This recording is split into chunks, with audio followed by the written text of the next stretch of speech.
This is me. The year was 2007, and I was becoming more enthusiastic every day about a little sport called fishing. It all happened one day while I was perusing a Gander Mountain. R.I.P. Gander Mountain. You are missed. Like I mentioned, I was strolling around Gander Mountain, and I saw something that would forever change my life.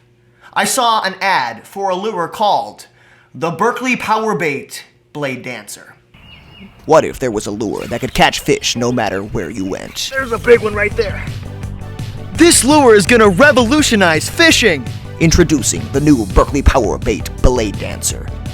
Wow! This lure is incredible! It looks, smells, and tastes alive. With the new Berkeley PowerBait Blade Dancer's unique action and signature scent, those big bruisers can't help but bite. One-of-a-kind blade dancing action. You haven't seen anything like it, and neither have the fish. Oh, there's another one! Thanks, Berkeley PowerBait Blade Dancer. You really changed the game. Look for the Berkeley PowerBait Blade Dancer in stores today. This lure's not that great. Please subscribe to the channel. You're still watching this, you're crazy. Some restrictions apply. See store for details.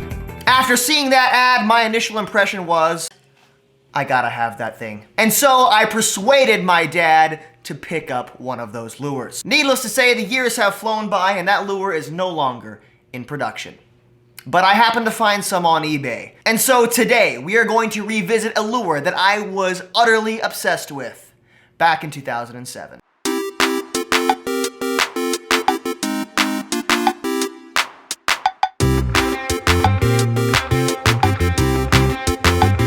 Hey everybody, what's going on? Brendan Miller here, back with another episode of Weird Fishing Lures. Today, I'm excited because like I mentioned in the intro, we're going to take a look at a lure that I was utterly obsessed with back in my younger years. What lure is that?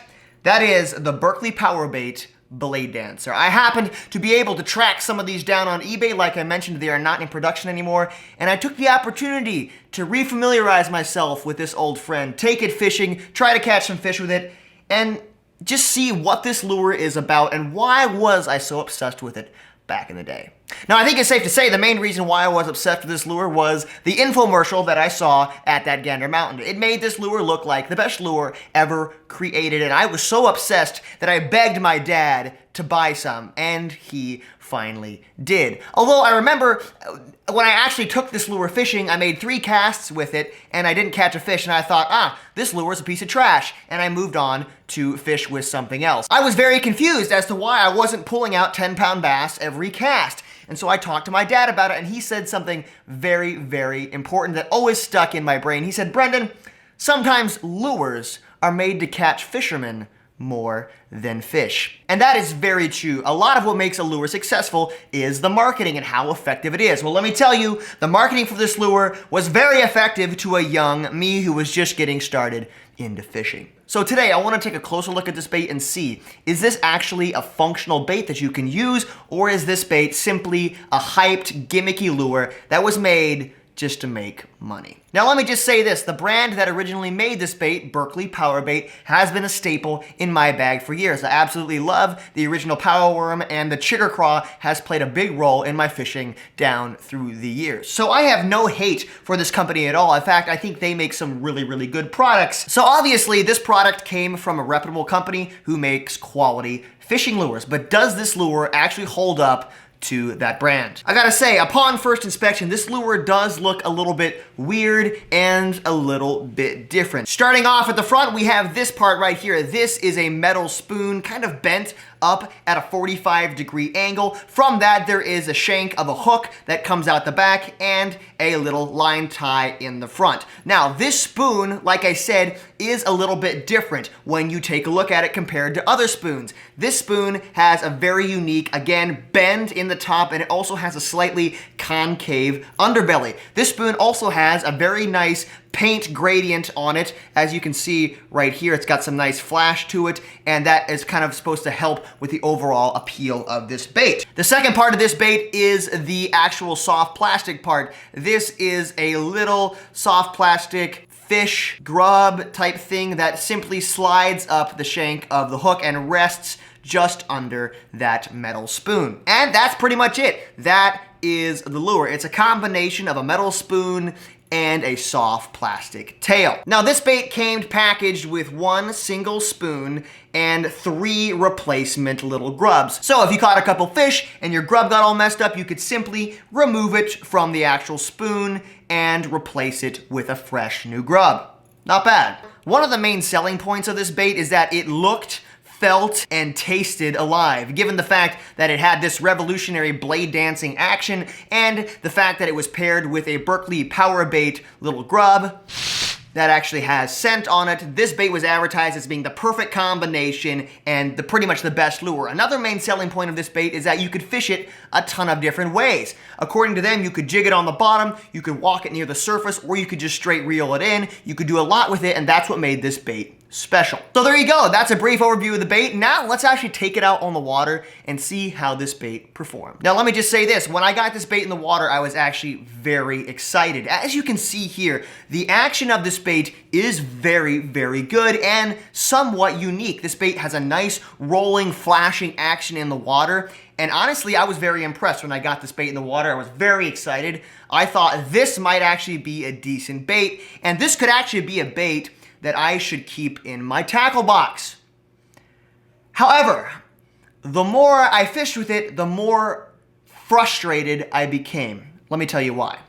Like I mentioned, this bait has a great action in the water. If you reel it through the water column at a steady retrieve, the bait again has a nice flash, a nice wobble, and if you actually kill the bait and let it fall, it's got this really beautiful falling action that is very enticing. The problem, however, arises when you try to speed this bait up. Traditionally, spoons are meant to be fished fairly quickly through the water column to put off flash and vibration. Now, there are some exceptions to this. You can slow roll a spoon and you'll still get bites, but generally speaking, a spoon is made to trigger a reaction bite. The bait moves by really quick, the fish sees it, and reacts. So it makes sense that a spoon-like lure like this thing should be able to be fished slow when you need it and fast when you want to trigger a reaction bite. That is not the case at all. In order to get this bait to have the really beautiful dancing action, you literally have to crawl it through the water. I was shocked at how slow I actually had to fish this bait in order to get it to actually have that dancing action. Anytime you try to speed it up in the slightest, this bait rockets to the surface and basically becomes a top water wake bait. Now, if I was fishing in a top water scenario and I wanted something that I could wake just under the surface, yeah, this could work in theory, but even this bait, when it wakes under the surface, isn't very good. It kind of flops and splashes, and there's a lot of other baits that do a way better job when waking under the surface. So that in and of itself kind of makes this bait hard to use. This is utterly frustrating because, again, like I said, when you fish this bait slow, it has a really nice action in the water and it looks very, very enticing. And I would just love to be able to fish this bait a little bit faster to get more of that reaction bite. Now, while filming this video, I fished with this bait a lot. I took it out to a number of different bodies of water. I took it to creeks, I took it to lakes, I took it to ponds, and in almost every situation, I was struggling to keep this bait under the surface of the water and in the strike zone. Now, a lot of the bodies of water that I fished were bodies of clear water, and generally speaking, in clear water, you want two things. Either A, you want hyper-realistic lures that you can fish nice and slow down in the clear water, or you want something flashy and bold that you can fish fairly quickly. And honestly, the more I fished with this bait, the more frustrated I became. However, I did roll up to a tiny little private pond in a last-ditch effort to catch a fish with this thing, and check this out. Alrighty guys, so today's fishing spot is this tiny little pond, as you can see right here. Just gonna pitch the blade dancer out and see if there's any fish willing to hit it. See if there's any bass in here that are hungry.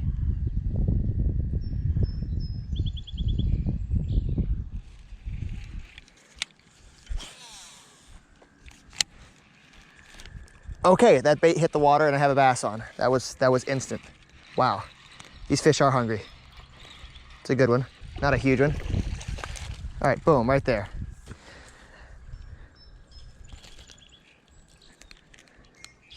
Just like that, second cast, nice bass right there.